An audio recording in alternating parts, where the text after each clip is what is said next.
Welcome to the Top Advisor Marketing Podcast brought to you by Proudmouth. I'm your host, Matt Halloran. Being your own loud is not new to marketing, but the mindset, strategies, and resources to help you get there are evolving faster than this industry is keeping up. It is time to find a new perspective on what works why and how to move your business forward. Listen as I interview guests to help you learn from them how to be your own loud. Let's get to the show. Hello and welcome to another Top Advisor Marketing Podcast. I am your host, Matt Halloran. You know, you get to meet some cool people when you are able to leave your house, which we're able to leave our houses again. At least some of us are. And I had actually met Angela online through LinkedIn and her partner, which we're going to talk about all of that in here in just a minute. And we finally had a chance to meet up at Jolt. And after sitting down and talking about who they are and what they're doing, just had to have them on the show because you all know that we believe that you should have a marketing plan, that it should be very strategic, it should be measurable, and there should be actionable items based off of good data on the front end, which is everything that they do. And we're going to decompress and all sorts of deconstruct and lift up hoods and show you guys as much as we possibly can in this 30 minutes. So Angela, welcome to the show. Matt, thank you. What an honor. I'm so excited. This is so much fun. I thoroughly enjoyed meeting you online when we met months ago. And then when we met in person at Jolt, that was just the icing on the cake. First of all, we were back in person, and then we got to meet and talk about our businesses, be at the conference. It was great. So thank you for having me. We made lots of introductions. I mean, it was so much fun, right? Because, you know, you guys know a bunch of people and I know a bunch of people and we were like, hey, you need to meet this person. I absolutely love that stuff. Okay. So a pivotal thing happened in your career, and I'm going to give just a very quick backstory, just so everybody knows. Angela has years and years and years, decades of marketing experience. She worked in a financial services practice, so she knows her stuff. So we're just going to put a pin in that. You guys just say, okay, well, we got that, Matt. But during the pandemic, right, you realized something needed to change. So I'm going to just kind of have you pick up from there, if that's all right. Everyone's career pivots and changes throughout their experience. At the time of the pandemic, everything in the world of marketing for advisors stopped. The events, the lunch and learns, clients were panicking, so advisors didn't want to be throwing out frivolous communications, so things stopped.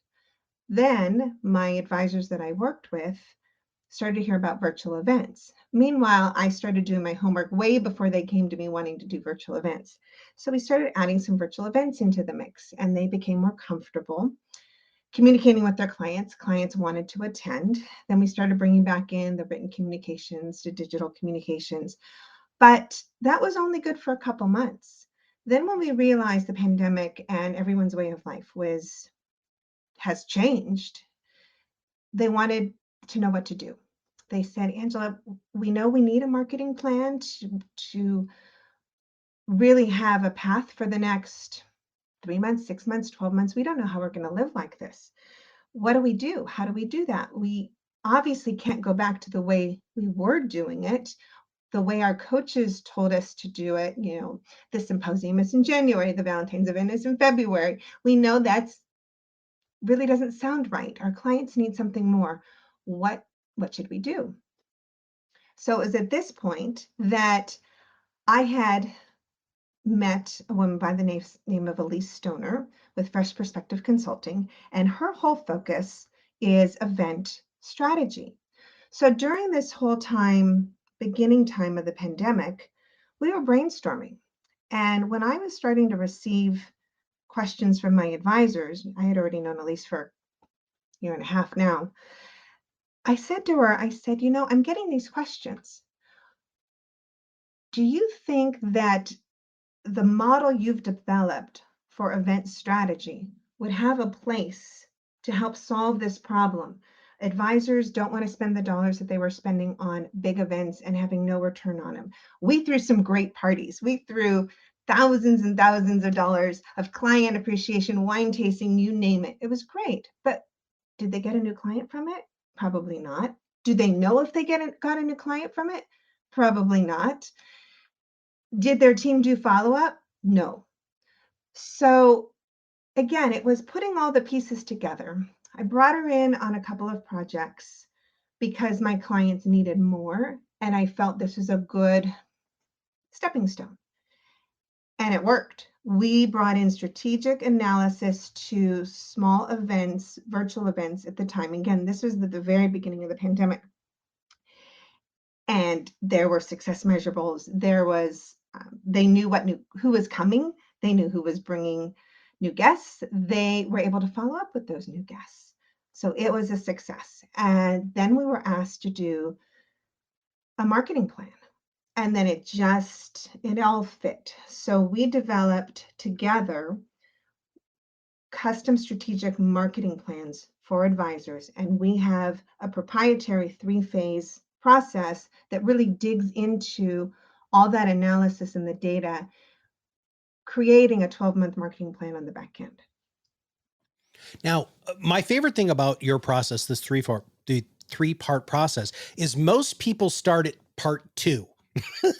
Right. So as you were breaking this down, as we were kind of in the green room talking about this, most people start at part 2 because it's this egotistical component, I believe, and I could be wrong here, that, well, the advisors say, well, I know what my clients want. Now, you told a wonderful story as we were kind of just warming up for the show.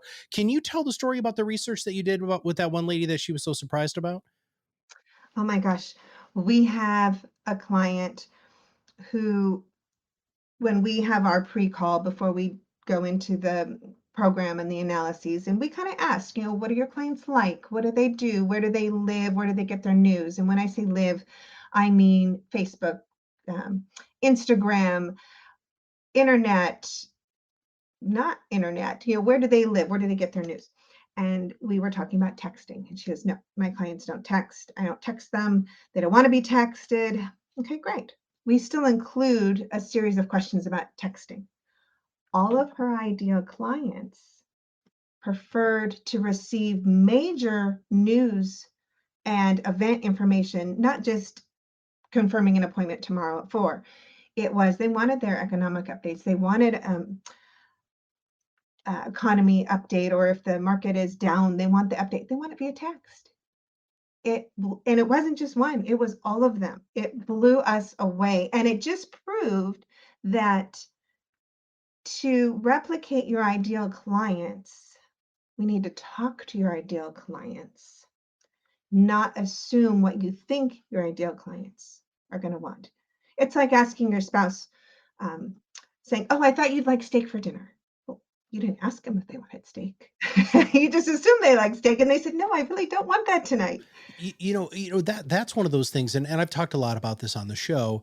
The number one reasons why marriages fall apart is because the clear expectations aren't consistently set and communicated. This is a marriage. The advisors have a long-term relationship with their clients, but they're not asking these questions. And do you feel that you get any resistance from your clients in this step one, this phase one? Because let's talk about what phase one really is a little bit more, and then I want you to tell me if that's something that you get pushback from on the process of what you do. So let's lift the hood up a little So bit. of course, behind the curtain of phase one, identifying and analyzing your ideal client. And we also can analyze your ideal referral partner, centers of influence, referral partner, however whatever term you use. We can do both, or we can do one or the other. It really depends on where the advisor is. Now, you mentioned advisors having resistance. The advisors that are at this point, uh, the ones that we meet, the ones that we work with, they are usually mid-career, and they aren't working with everybody who has a bank account.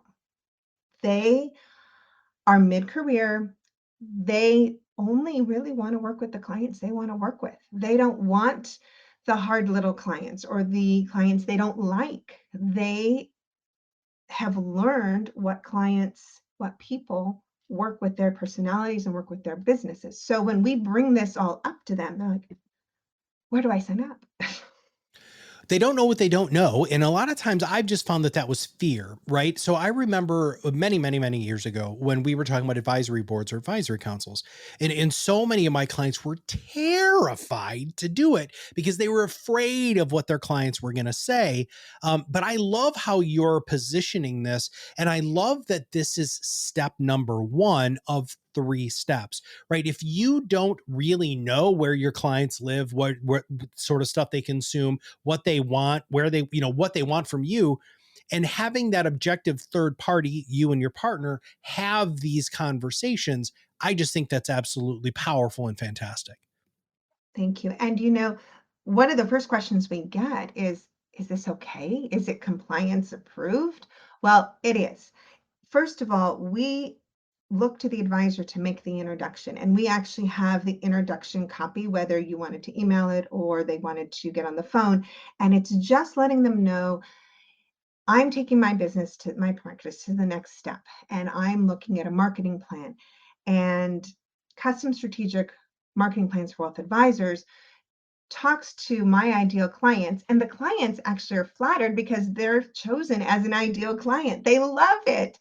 And there's no problem with compliance. Everything we do, our interviews are 100% confidential. The advisor doesn't know what the client said. They don't know. We keep it all anonymous. It's just between Elise and I. And then we have the answers to the questions, the answers to the form, and we then create raw data, physical charts, spreadsheets, so you can graphs, so you can see the data. What buckets did we look at and where did they fall? And then that actually becomes very powerful because you can't really argue with data. And they're advisors, right, Angela? I mean, you're speaking their language, pie charts, bar graphs, measurable, quantifiable sort of stuff. Okay. So this is different, right? And one of the reasons why I had so much fun hanging out with you guys in Vegas wasn't for the food and the entertainment. It was because I was just so utterly fascinated that I met other people who understood the power of integrated marketing, right? And so I'm going to use a different word than you're using because you're talking about strategic marketing, but integration. What happens most times is advisors will do one thing in an isolated, random, non-planned thing because they heard all these other advisors being successful. Then they wonder why it doesn't work and it's not integrated in anything else that has been planned. My favorite thing about advisors that just drives me the craziest is they're planners, but they don't plan. So okay, so I think you and I are on the same page with that. Now let's talk about phase two. All right, so now you've got the data, you've got the raw stuff, you've had the conversation with the advisor, then what happens?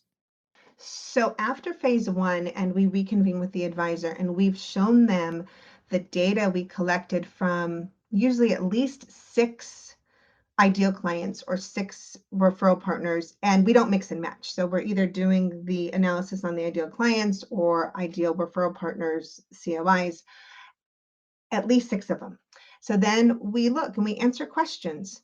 And then at that point, if they're good with the data and the what we found, and we kind of hint to what we recommend or the direction we're going. So for example, with the advisor whose ideal clients hands down wanted text marketing, we put what we recommended, what we found. So what was the data, what we learned, and a hint of where we think we should go with this. So phase one's done, we've had our call, we have the green light to move forward. So phase two, we take the data and we look at several buckets: communications, which would be digital and written, events, and events not only would be a client appreciation party, but an event, and Elise can get more into this in her podcast. An event is something that is a moment. It could be a sponsorship. It could be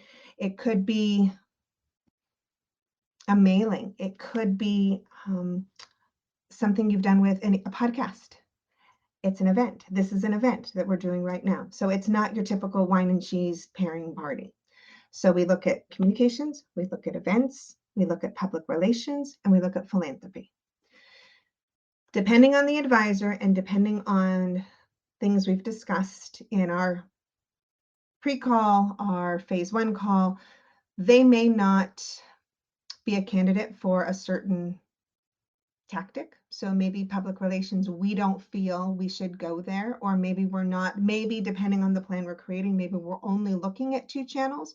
So, but those are the 4 channels that are really in our wheelhouse. So we take the data and we write a report about where we feel they should be, what tactics they should implement, very 30,000 foot view in regards to digital communications. Where will the data of the ideal client support that element, that tactic? And we write a report. What do we see? What are best practices? What do we recommend? Then we talk to them again and we see where their comfort level is.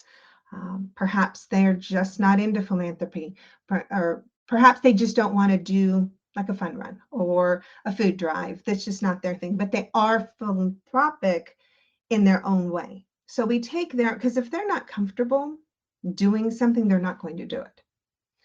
So we look at their comfort level and then we close phase two.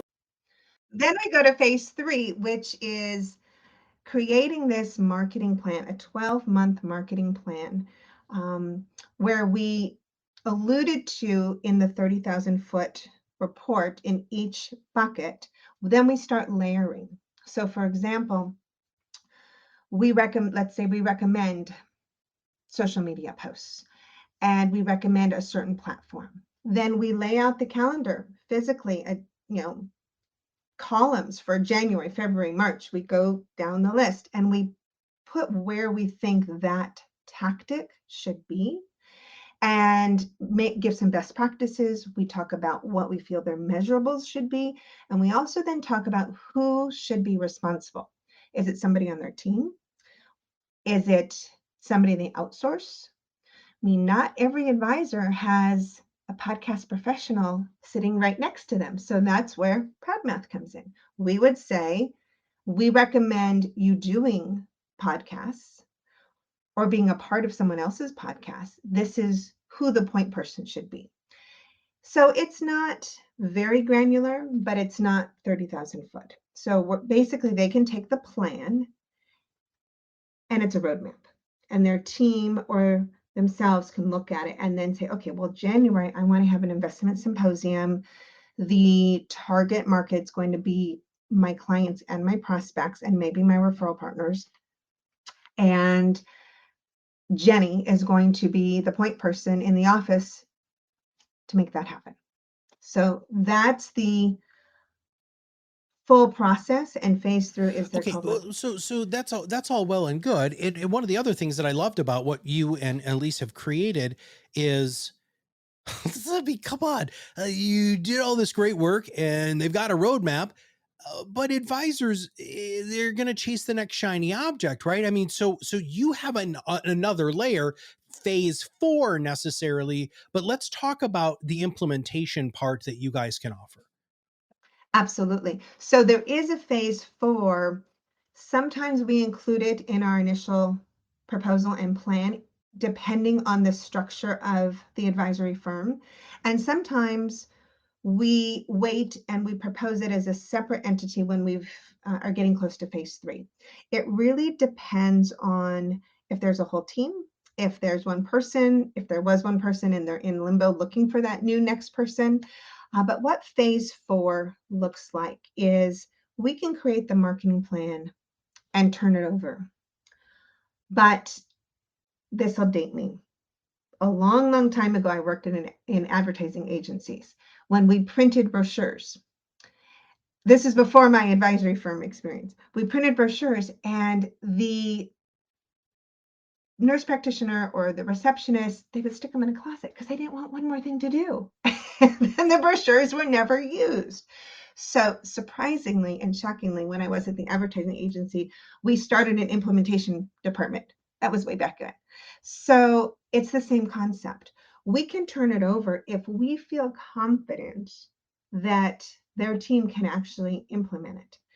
Usually, at the very minimum, we will include 4 quarterly check-in calls, post turning over the plan at a very minimum, just so we can see, okay, is it in the closet and is it in a desk drawer, or are you actually working on it?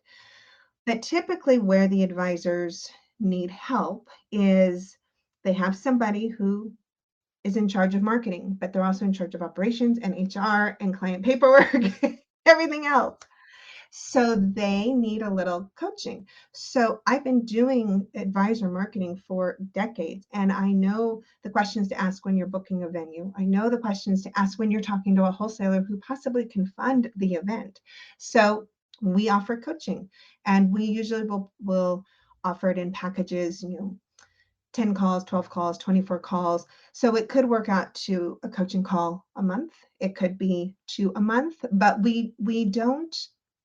we're not rigid with that structure, which is why we offer the number of calls. So if they want to front load 3 calls in a month to get going, which is, we actually recommend that, we can do that. So where most of our advisors live is we are coaching their team on best practices and implementation and asking questions and bringing in our network. Since we have a huge network between the two of us of vendors that can fill those needs, the podcasters, the video experts, the social media people, we know marketing, but we're not going to sit there and write the social media posts or be the podcaster. It's not our wheelhouse, but we'll quarterback everything and we can introduce our network to them. So there's so much there, and I'm going to digress for a moment, because number one, not only are you hitting on something that seems to be a huge trend and a very, very important philosophical shift in an advisor's brain, which is who, not how, right? So Dan Sullivan came out with this book, Who, Not How. And the idea here is to stop trying to be an expert at everything, find other people who can do it better than you, because your time should be spent here in what he would refer to as your unique ability. And Angela, that's what I loved about you guys, is that is your model to the core. You guys know what you're very good at, and then you're going to outsource the how, or the who, or the actual execution to all of these people who you vetted, and because you guys do some serious due diligence. You guys ran me through the ringer with questions, which was wonderful, and I greatly appreciate your level of due diligence, because that's going to increase the confidence for the advisor. But all of you who are listening to this, most of you don't have any of these three phases, let alone any sort of accountability and planning on the back end. And then when you know that you've hired these quarterbacks who know huge, powerful, experienced, high quality people in our ecosystem, that they can say, okay, look, hey, I want you to use this social media person or this copywriter or whatever. That's when everything can change. So this who, not how kind of new mind space for experts, you guys live that to your core. And I just wanted to highlight that and say thank you for that, because you guys could have, because you're both unbelievably intelligent, successful people, that you could have created a podcasting company and a social media company. You could have done all of this. You guys could have done it, right? But you guys realized, look, this is the unique ability that we're bringing to the marketplace. And so we're going to be able to outsource the rest. And I just think that that's a great business model. Thank you. Thank you very much. Appreciate that.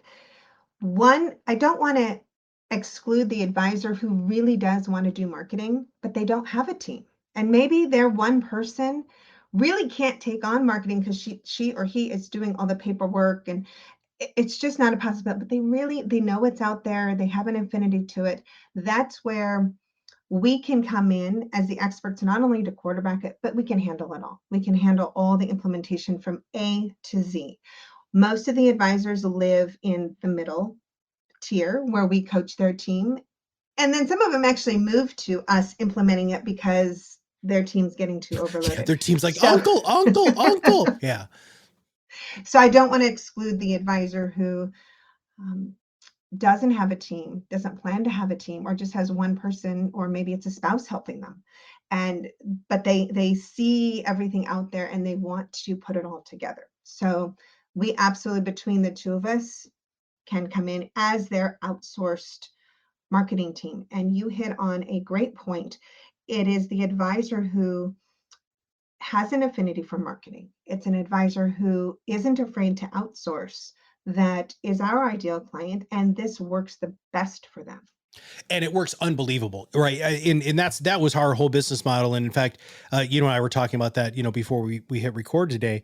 This is why I partnered with Kirk Lowe, because we wanted to create something that advisors would trust the outsource, to have somebody do everything they possibly could for them, because advisors, I think there's a big change, and the big change is, um, old guys like me used to hang our hat on the fact that we were a jack of all trades, right? Well, that means you're mediocre at everything, right? Why don't you get excellent and amazing at one thing? So many people call themselves professionals, but they don't behave as professionals, right? You look at a professional golfer, basketball player, people who we really equate to professions, right? Or doctors, surgeons, they do one thing. And you look at a surgeon, my old neighbor was an orthopedic surgeon. He would go in, he didn't even put the gloves on, right? I mean, he had somebody who did and then he would do the surgery, he'd step back, they'd take all the stuff off, and then he would go to the next surgery room, right? Why aren't we looking at financial services professionals at that level of professionalism, and be able to bring in somebody like you and your team to really help them have marketing that they want? Now, Angela, here's the kicker, right? So you did a great job of explaining who you are, what you do, and who you do it for, right? And I always love to ask this. I am sure that there are going to be people listening to this show who want to know more about how they can engage with you. So let's go ahead and talk about that. Absolutely. So, for your listeners only, we haven't done this before. There are three ways that they could engage with us. First, we're happy to have a phone call or a Zoom. Well, we'll take an hour, we'll listen to what you're doing, what your goals are, maybe give you some ideas and kind of see if this is a fit. Because the first piece that you said earlier is fear. The first step to overcome that fear, and we hear it all the time, is I've done some events, I've done a podcast, I've written a book, but I don't know how to put it all Right. together, or I did it, it cost me tens of thousands of dollars. I don't really know if I have a new client from Yeah. it. That's where we can help. I call it spaghetti marketing. Elise calls it throwing darts against the wall. Mhm.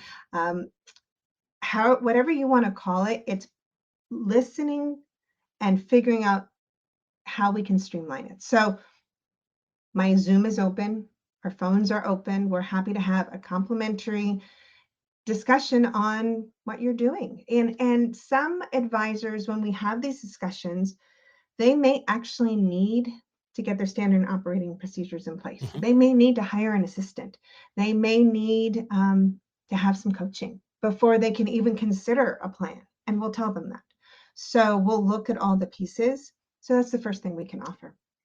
The second is the second is we have 6 essentials to creating a strategic marketing Mhm. plan. So if you have a team or you're very savvy in it, but you're very interested in being strategic and doing some of the things that we've done to create the data of the ideal clients, we've actually written out the 6 essential steps. And I know, Matt, you'll put it in the show notes that they can download the 6 essentials. It's free. You just have to download it, Click on the darn upload link that we're going to put in the show notes. it. But you're going to sweeten this even more. So let's get to the super sweet suite.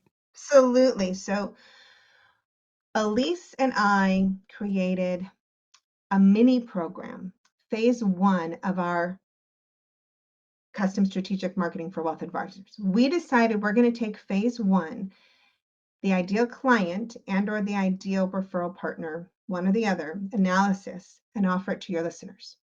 We will go in and interview 6 of your ideal clients that you make the introduction to. We have an hour-long conversation with them.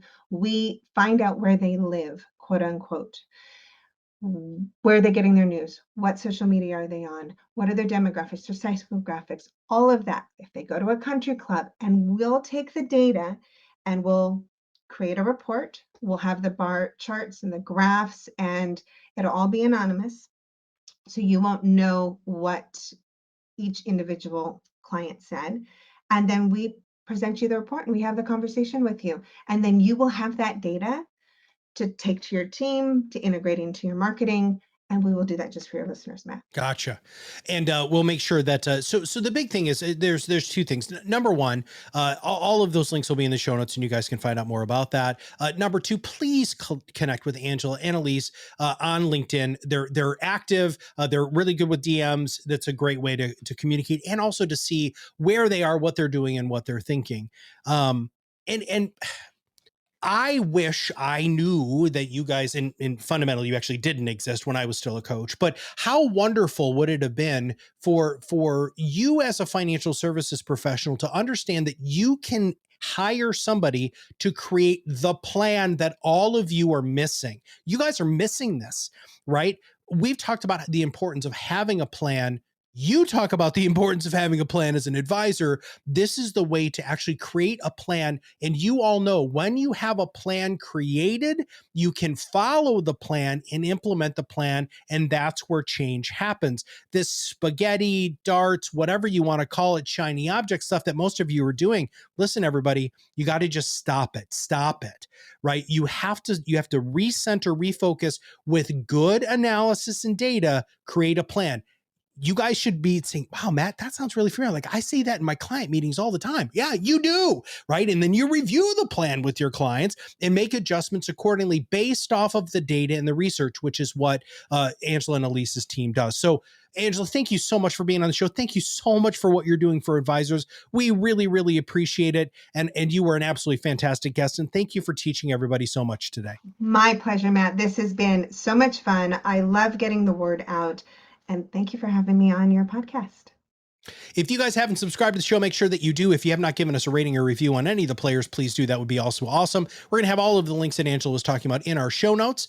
And listen, here's the deal. If you haven't joined our PodRocket Academy for free, I don't know what you're waiting for. It's freaking free. Find out how you can start your own podcast in our Podcasting 101 course. That would be absolutely fantastic. So for Elise and all of us here, and Angela and all of us here at Proudmouth, I'll see you on the other side of the mic very soon. Thanks for listening to the Top Advisor Marketing Podcast, brought to you by Proudmouth. If you want to know more about how you can be your own loud, visit us at proudmouth.com and sign up for the PodRocket Academy. Through courses and office hours led by professional podcast producers and digital marketers, you will learn everything you need to know to become the trusted subject matter expert you were meant to be.